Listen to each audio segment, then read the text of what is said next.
One of the most important teachings of the Catholic Church is one of the most difficult teachings we are asked to believe, that Jesus is really physically present in the bread and wine consecrated by the priest during the Holy Mass. In fact, even some priests through the ages have struggled with this Catholic belief. But God recognizes that many of us need help to believe, and from time to time has provided for us clear proof, miracles, to help us with our faith in the real presence of His Son in the Eucharist. Some of these miracles have happened long ago. Some have happened in recent times. One of these is a Eucharistic miracle that took place in 1996 in a church in Buenos Aires, Argentina, in the diocese of Auxiliary Bishop Jorge Mario Bergoglio, who would become our current Pope Francis. This is what happened.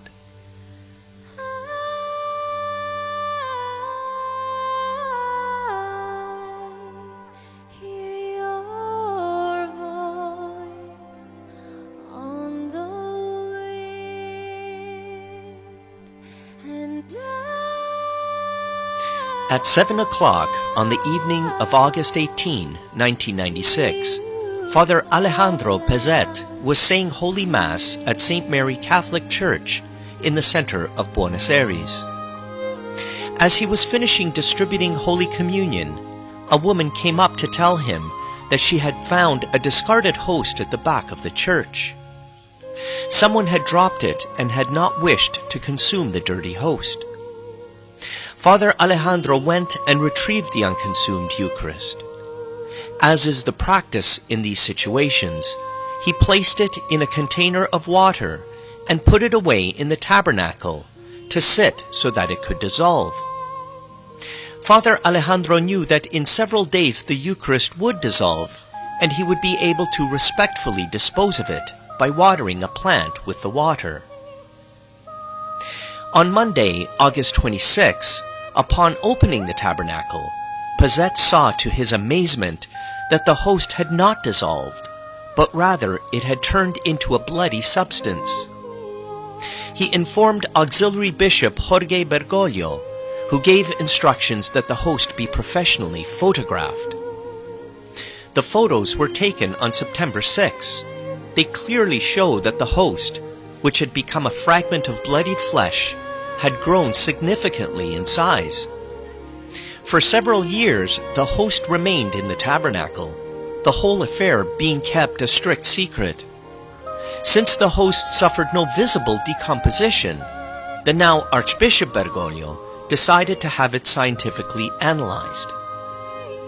On October 5, 1999, in the presence of the Archbishop's representatives, Professor Dr. Ricardo Castañón, a neuropsychophysiologist, was given permission to take a sample of the bloody fragment for testing, and he brought it to New York for analysis.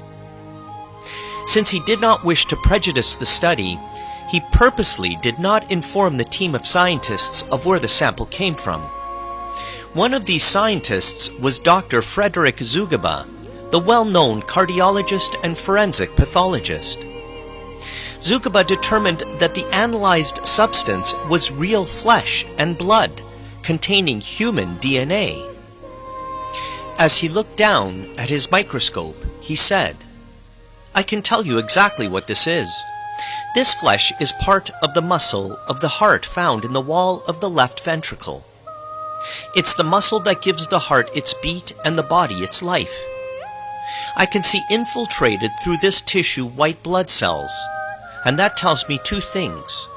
That this heart was alive at the moment that this sample was taken, because white blood cells die outside of a living organism. And also, these white blood cells go to address injury, so this heart has suffered. This is the sort of thing I see in patients that have been beaten about the chest." Two Australians, journalist Mike Willesee and lawyer Ron Tesorero, involved in the investigations, also witnessed these tests. Knowing where the sample had come from, they were dumbfounded by Dr. Zugaba's testimony. Mike Willesee asked the scientist how long the white blood cells would have remained alive if they had come from a piece of human tissue which had been kept in water. They would have ceased to exist in a matter of minutes, Dr. Zugaba replied. The journalist then told the doctor that the source of the sample had first been kept in ordinary water for a month, and then for another 3 years in a container of distilled water. Only then had the sample been taken for analysis. Dr. Zugaba was at a loss to account for this fact. There was no way of explaining it scientifically, he stated. Only then did Mike Willesee inform Dr. Zugaba that the analyzed sample came from a consecrated host, white, unleavened bread, that had mysteriously turned into bloody human flesh. Amazed by this information, Dr. Zugaba replied, "How and why a consecrated host would change its character and become living human flesh and blood will remain an inexplicable mystery to science, a mystery totally beyond her competence."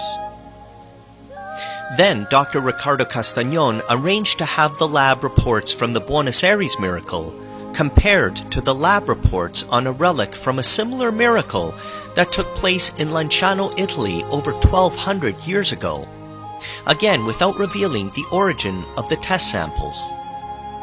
The experts making the comparison concluded that the two lab reports must have originated from test samples obtained from the same person.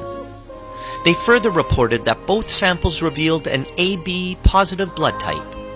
They are all characteristic of a man who was born and lived in the Middle East region. How can the events of the miracle of Buenos Aires be explained?